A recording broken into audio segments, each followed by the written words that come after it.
DreAllDay.com. You are now tuned in to the show where you learn the discipline to show up day after day, to do the work, the confidence to put yourself out there boldly and authentically, and the mental toughness to continue showing up, doing the work, putting yourself out there even when the success you've expected to achieve is yet to be achieved. And on top of all this, you get a huge dose of personal initiative, which is the go-getter energy that moves anyone out there to go and make things happen instead of waiting for things to happen. We put all this together in one bundle philosophy, mindset, method, book, and masterclass that you are listening to right now that is called Work on Your Game. My name is Dre Baldwin, also known as Dre All Day, and welcome to the show. Today's topic, the limits of talent. We're going to talk about what talent cannot do for you in life. Yes, what talent cannot do. Does talent matter? Absolutely it matters. I told you that just recently in masterclass number 1442. Does talent matter for success? Absolutely yes, in all capital letters. However, talent is not the entire equation. You're gonna need a little bit more than talent to get to where you wanna go. Today, I'm gonna tell you exactly what talent alone cannot do for you.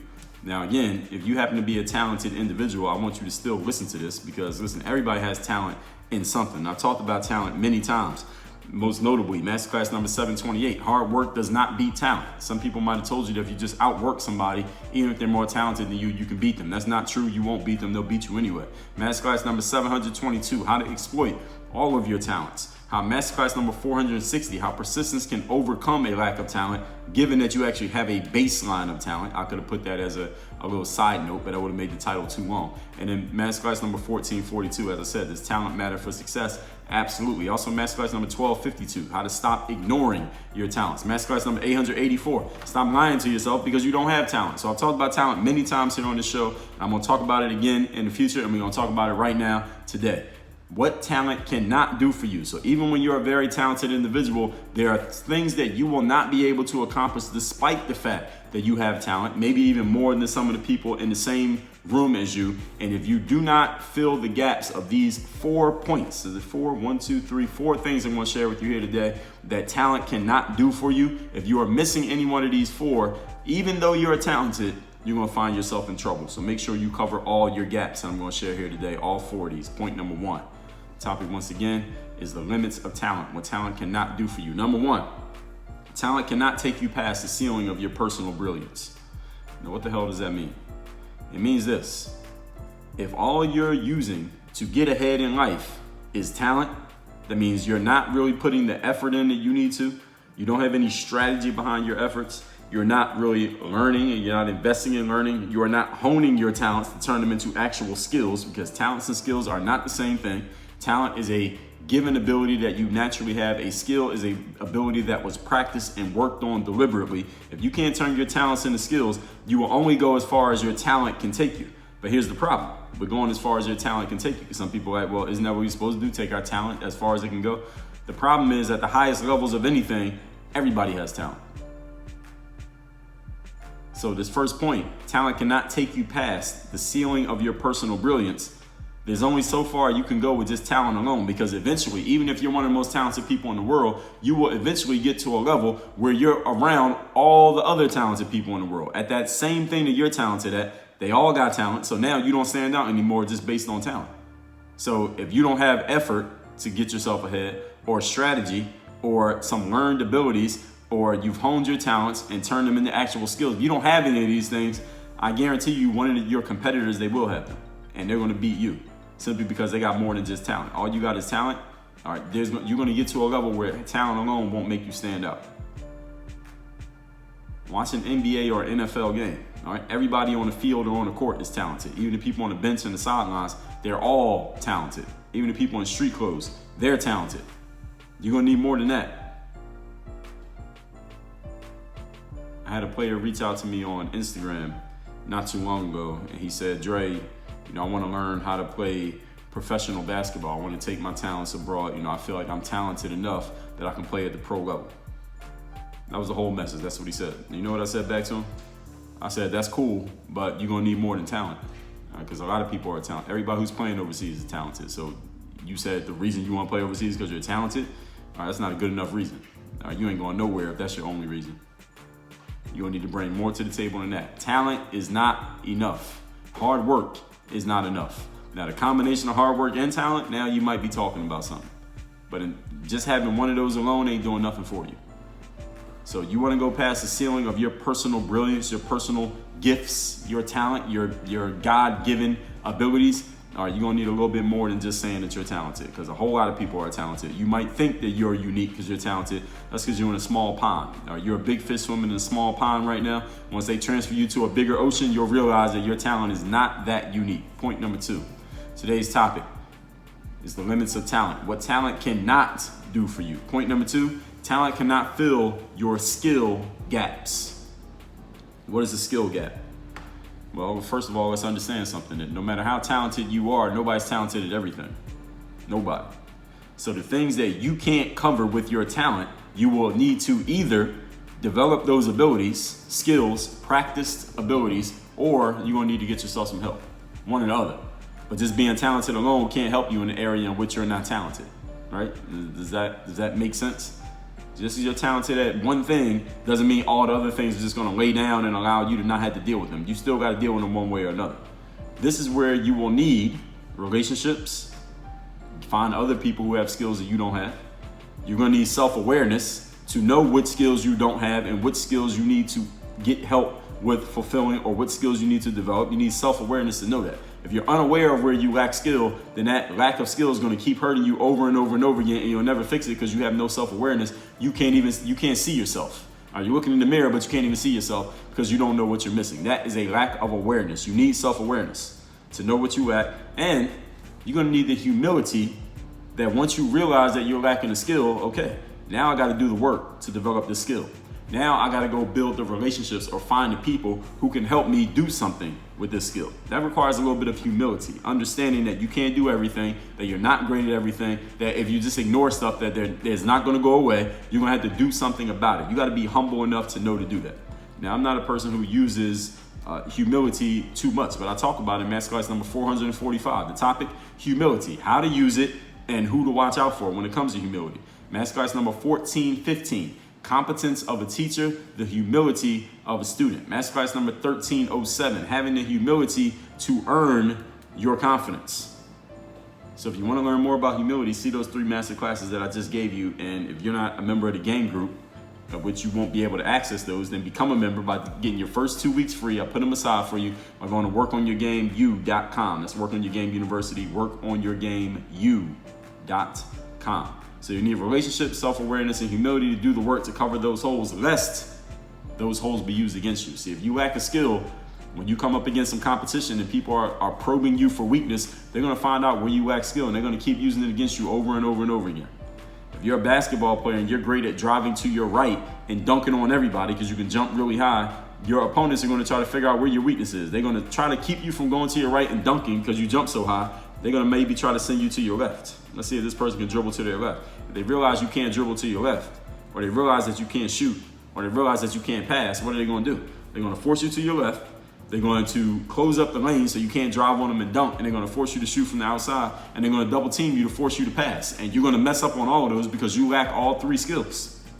You see? So just because you're talented at one thing doesn't mean you're going to be able to just keep doing that same thing over and over again forever, and nobody's ever going to stop it. All right? Other people are just as smart, if not smarter than you. They're going to notice that you're strong in one area, and they're going to try to find out, okay, where's this person weak at so we can defeat them. All right, you have opponents out there right now. The more known that you are, the more prominent you become. There are opponents out there that are conniving and conspiring and plotting to defeat you and probing you for weakness when you don't even know that they exist. They know as much about you as you know about you. Mark Cuban, who's one of the sharks on Shark Tank, also the owner of the Dallas Mavericks NBA organization, said in one of his books, or he only had one book, I think it's called How to Win at the Sport of Business, very short book, quick, easy read. He says, every day I ask myself, how would I kick my own ass if I was my competition? What weaknesses do I have that I haven't addressed? Where, if I was looking at me objectively and I wasn't me and I wanted to destroy me, where would I attack? Those are the questions you need to be asking yourself. How would I attack myself?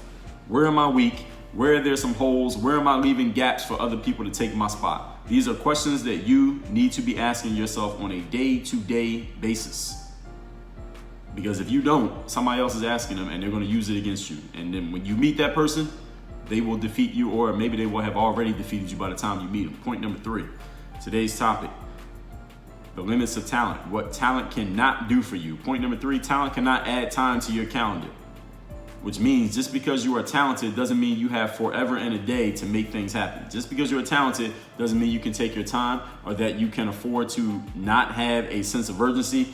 Doesn't mean that your time will never run out. Your time will run out, just like everybody else's time runs out. And if you do not add skill to your talent and get clear on what you lack with the humility and self-awareness necessary to fill those gaps, your talent alone will leave you as an underachiever who did less with your resources than what would have been expected of someone of your talent level. You don't want to be the underachiever, the person who came up short, the person who did less with more. But when you think that your talent just gives you a free pass to not hustle, to not have a sense of urgency, to not work hard, to not work on your game and actually turn your talents into real skills, if you think your talent alone is just giving you a free pass to success, you will find out, hopefully sooner rather than later, that that is absolutely not the case. And your arrogance about your talent will be used against you more than it will help you. I told you in the masterclass on the greatness equation, let me tell you what number that is. The greatness equation masterclass is masterclass number 1103. When you combine talent with effort, that's when you can become great. But if you don't put enough effort in, you're just talented but no effort, or you become an underachiever. Underachiever is a person who could have done a lot more than they actually did. And people who have talent sometimes think that because they're talented, that everything else that they're going to need to do to harness that talent and make the most of that talent, they think those things just come automatically because you're talented. That is not the way that it works. It's actually when you realize that you're talented and the world realizes that you're talented, your work actually gets a whole lot harder, because now you got to work that much harder to maximize your talent and make the most of it. Now the expectations on you are a whole lot higher. Now your ceiling is so high that you can barely see it from where you are. You got to do a whole lot more to make sure you reach that ceiling. And the higher you go, the stiffer the competition gets, the more other talented people you're going to come up against, the more scrutiny is on you. And sometimes that wears people down. All of that is part of the penalty of being in a position of being talented. All right, being gifted and talented is not a hall pass to do less. It's actually a mandate to do more. If you didn't know, but now you know. Talent alone will make you an underachiever. You don't want to be the person who did less with more than what will be expected of you given your abilities. You're the person who's like, man, I could have done this, this, and this, but all I did was this little bit right here. You don't want to be that person. You don't want to have to look yourself in the mirror knowing that. Point number 4. Today's topic is the limits of talent. What talent cannot do for you. Talent cannot make you fit everywhere that you go. See, just because you're talented does not mean everywhere you go you will be accepted. Doesn't mean you're even going to be wanted. It doesn't mean that you will be successful everywhere that you go just because you're talented. Because you got to understand, fit matters just as much as ability. All right, being good at what you do is one thing, but actually being a fit for where you're at and what you're offering and who you're offering it to, that matters as well. If you're not a good fit for where you're at and the offer that you're making, then it would make sense for somebody to pass on you and say, listen, it's not because you're not talented, it's just we don't need you right here where you're at. I remember I was working out with this basketball team in Germany one year, and they already had 2 Americans on their roster. In the league that they were playing in, only 2 American players were allowed. So they already had 2 Americans, and this team tended to want to sign a point guard and a center. Those are the positions that they wanted. And I worked out with this team for about 2 weeks, and the coach said at the end of the 2 weeks, he said, this guy, Dre, he's a good player. He can play every position except the point guard position and the center position, because the way that I was playing, I was showing that I could play like all the wing positions and no filling the gaps on the court. But they already had an American center and they had an American point guard. And this team wanted American center and an American point guard, and they already had one. So even though I was a good player and the coach would have gladly had me on the roster had he had a roster spot for me, they didn't need me because I wasn't fitting what they needed. It wasn't because I wasn't good. And what you need to understand is that even though you may be talented at what you do or great at what you do, whatever way you want to describe it, doesn't mean you're going to fit everywhere that you go. You got to find the right fit where people actually need what you are offering. And a talented person who's a bad fit is worse than an untalented person who's a bad fit. Because a talented person who's a bad fit can sometimes become detrimental to the group. And that detrimental, sometimes even cancer when it comes to negative energy, can spread a whole lot faster than positive energy, especially when you're talented. And it spreads a lot faster when it's a talented individual because people are paying more attention to the talented person than they're paying to the mediocre guy who's not really that good. Talented person is going to draw attention, is going to have some influence just because of their talent alone. Talented people who get recognized for their talent sometimes may start thinking that they can do everything just because they're talented. That's a bad idea. It's not going to work. And I want you to remember that being talented alone, as I just told you, is not a free pass to lack focus. It's not a free pass to think that everywhere you go, you'll be accepted like American Express. It's not a free pass to think that you don't have to put in the effort and that you don't have to put in the time. It is actually, when you really think about it, talent is a mandate, for you to do even more than you were doing before. All right, it's not a free pass to do less. You're actually going to have to do more because you're talented, because you've been had bestowed upon you something that most people don't have. You got to do even extra. That's just the way the game is set up. If you didn't know, now you know. Let's recap today's class, which is the limits of talent, what talent cannot do for you. I told you in masterclass number 1442, does talent matter for success? It absolutely does, but that doesn't mean it's the entire equation. I talked about this in masterclass 1103, the greatness equation. Today I'm going to tell you exactly what talent alone cannot do for you. Number one, talent cannot take you past the ceiling of your personal brilliance. If all you're using to get ahead is your talent, no effort, no strategy, no learning, no honing your skills and talents and actual skills, you only go as far as your talent goes. And the problem is, when you get to the highest level, everyone has just as much talent, if not more talent than you, and you won't stand out anymore if that's all you have. Watch the NBA, the NFL, everybody's talented, but not everybody gets in the game. Point number two, fill your skill gaps. Nobody is talented at everything, so that means you either have to add skills to your skill set or go find people who have those skills to add to your team. This is where you'll need relationships, self-awareness, and the humility to know that you need to do something different than just showing up with talent. And point number three, talent does not add time to your calendar. Just because you're talented does not mean you have forever to make things happen. Doesn't mean you can afford to not have a sense of urgency. Doesn't mean that you don't need to skill up and get clear on what you lack. Talent alone, without anything else, will leave you as an underachiever who did much less with more. And you don't want to be that person who underachieved and didn't even reach anywhere close to their full potential, because it will eat at you for the rest of your life. And point number four, talent will not make you fit everywhere that you go. A talented person who's a bad fit is worse than an untalented person who's a bad fit, because the talented person, there's more that's not being used than the untalented person who might only be fitting as best they can. That negative energy, that cancer can spread a whole lot faster than any kind of positive energy, especially when it's coming from a talented person, because a talented person is going to have influence over other people just because of the fact that they have the talent. Talented people who get recognized for it tend to start thinking sometimes that they can just do anything and everything just because they're talented at one thing. Or you're not talented at everything, you're talented at specific things. Don't think that that extrapolates or that there's some transitive property between that and everything that you decide to touch. You will find out soon enough that you are not King Midas. Everything you touch does not turn to gold, and it could end up costing you if you make the wrong mistake. Work on your game. Dre all day.